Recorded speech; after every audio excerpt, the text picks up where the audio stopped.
कार्तिक आर्यन भारतीय हिंदी अभिनेता हैं, कई हिंदी फिल्मों में कार्य कर चुके हैं। इन्होंने अपने अभिनय सफर की शुरुआत वर्ष 2011 में शुरू की। यह प्यार का पंचनामा नामक एक हिंदी फिल्म थी, जिसमें यह रजत नामक लड़के का किरदार निभा रहे थे। इन्होंने लगभग 5 मिनट बिना रुके अपना संवाद बोला था, जो हिंदी फिल्म में सबसे लंबा माना जाता है। कार्तिक तिवारी बाद में आर्यन का जन्म 22 नवंबर 1990 को मध्य प्रदेश के ग्वालियर में हुआ। उनके माता पिता दोनों डॉक्टर हैं। उनके पिता एक बाल रोग विशेषज्ञ हैं और उनकी मां माला स्त्री रोग विशेषज्ञ हैं। कार्तिक ने नवी मुंबई के DY Patil college of engineering से जैव प्रौद्योगिकी में इंजीनियरिंग की डिग्री हासिल की। हालांकि वह हमेशा से ही फिल्मी जगत में करियर बनाना चाहते थे। इस बारे में उन्होंने एक बार कहा कि कॉलेज के दिनों में वह अपनी कक्षाओं को छोड़ देते थे और ऑडिशन में भाग लेने के लिए 2-2 घंटे तक सफर करते थे। आर्यन ने यूनिवर्सिटी में पढ़ते हुए मॉडलिंग करियर की शुरुआत की और 3 साल तक फिल्मों में असफल ऑडिशन देने के बाद उन्होंने क्रिएटिंग चर्कट्स इंस्टीट्यूट से एक्टिंग का कोर्स किया। उन्होंने अपनी पहली फिल्म साइन करने के बाद ही अपने माता पिता को अपनी अभिनेता बनने की इच्छा के बारे में बताया था। आकाशवाणी 2013 के ट्रेलर लॉन्च पर आर्यन कॉलेज में अपने तृतीय वर्ष के दौरान आर्यन ने लव रंजन की फिल्म प्यार का पंचनामा 2011 से दिव्येदु शर्मा, रायो एस बकीरता और नुसरत भरूचा के साथ अभिनय की शुरुआत की। आर्यन ने फेसबुक पर फिल्म के लिए एक कास्टिंग कॉल देखा था और 6 महीने तक ऑडिशन देने के बाद यह भूमिका प्राप्त की। उस समय उनके पास सीमित वित्तीय साधन थे। वे 12 अन्य अभिनेताओं के साथ एक अपार्टमेंट में रहते थे और उनके लिए खाना बनाकर पैसा कमाते थे। प्यार का पंचनामा में उनके चरित्र का 4 मिनट का एकालाप उस समय तक किसी भी हिंदी फिल्म के लिए किए गए सबसे लंबे एकल शॉट्स में से एक था।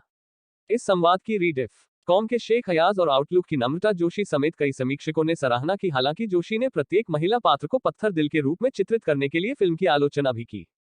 फिल्म बॉक्स ऑफिस पर हिट के रूप में उभरी और अपनी भूमिका के लिए आर्यन को सर्वश्रेष्ठ पुरुष पदार्पण के लिए प्रोड्यूसर्स गिल्ड फिल्म अवार्ड के लिए नामांकन मिला।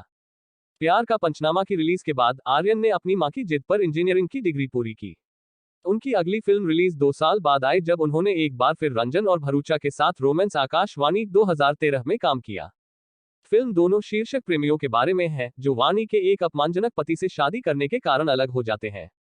द हिंदू के सुधीश कामत ने भारत में अंतर्राष्ट्रीयता जैसी दुर्लभ अवधारणा पर आधारित होने के लिए फिल्म की सराहना की और दोनों सितारों के बीच की केमिस्ट्री की प्रशंसा करते हुए लिखा, आप बता सकते हैं कि वे कितने प्यार में हैं, भले ही उनके पास कहने को कोई भी लाइनें न हो। आर्यन की पिछली फिल्मों के छायाकार सुधीर चौधरी ने सुभाष घई को उनका काम दिखाया, जिससे प्रभावित होकर घई ने उन्हें अपनी आगामी फिल्म कांची द अनब्रेकेबल 2014 में कास्ट किया, जो एक महिला की न्याय की तलाश के बारे में थी जब उसके पति की हत्या राजनेताओं द्वारा की जाती है। फिल्म में आर्यन ने शीर्षक चरित्र मिष्टी द्वारा अभिनीत के पति की भूमिका निभाई थी। एक संक्षिप्त भूमिका के बावजूद आर्यन ने घई के साथ काम करने के लिए परियोजना के लिए सहमति व्यक्त की। एनडीटीवी के सैबल चटर्जी ने फिल्म को नापसंद किया, लेकिन लिखा कि आर्यन स्क्रीन पर मजबूती से मौजूद हैं और एक मुख्यधारा के बॉलीवुड प्रेमी लड़के के लिए जरूरी सभी गुणों की झलक दिखाते हैं। आकाशवाणी और कांची दोनों ने व्यावसायिक रूप से अच्छा प्रदर्शन नहीं किया, जिससे आर्यन के करियर की संभावनाओं पर सवाल उठने लगे। 2015 में आर्यन ने रंजन की कॉमेडी सीक्वल प्यार का पंचनामा 2 में अभिनय किया, जिसमें उनके और भरूचा सहित कुछ मूल कलाकारों के चरित्रों को रखा गया था, जबकि ओंकार कपूर और सनी सिंह समेत कई नए अभिनेताओं को जोड़ा गया था।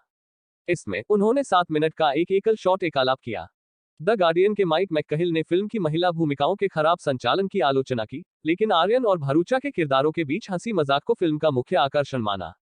मिड डे की शुभा शेट्टी गुहा ने भी गलत विषयों पर ध्यान दिया, लेकिन इसके कुछ हिस्सों को अपमानजनक रूप से मजाकिया पाया।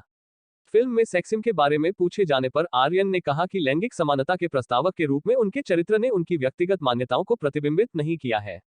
लगभग 2.2 करोड़ के बजट पर बनी प्यार का पंचनामा 2 ने 8.8 करोड़ से अधिक की कमाई की और एक प्रमुख वित्तीय सफलता के रूप में उभरी। अपने प्रदर्शन के लिए आर्यन ने सर्वश्रेष्ठ हास्य अभिनेता का स्टारडस्ट पुरस्कार जीता। अगले वर्ष आर्यन तनुजा चंद्रा की लघु फिल्म सिलवट में एक युवा मुस्लिम लड़के के रूप में दिखे, जो एक वयस्क महिला के प्यार में पड़ जाता है। फिल्म को भारत और पाकिस्तान के बीच सांस्कृतिक बाधाओं को दूर करने की पहल ज़ील फॉर यूनिटी के हिस्से के रूप में बनाया गया था। क्योंकि उन्होंने कॉमेडी में काम करना पसंद है, आर्यन ने गेस्ट इन लंदन 2017 में परेश रावल और कृति खरबंदा के साथ अभिनय किया, जो कि अवांछित मेहमानों से परेशान एक युवा जोड़े के बारे में है। रावल और उनके बीच के कुछ दृश्यों को बाद में सेट पर ही सुधारा गया था। एक तीखी समीक्षा में हिंदुस्तान टाइम्स के रोहित वत्स ने पेट फूलने वाले हास्य पर फिल्म की निर्भरता की आलोचना की और लिखा कि आर्यन अच्छा दिखता है, अच्छी तरह से नृत्य करता है, लेकिन अंत में रावल के सामने छोटा रह जाता है। कार्तिक के पास एक आकर्षक वाइब है, लेकिन वह रावल की 12 मासी लड़ाई में डूब जाती है।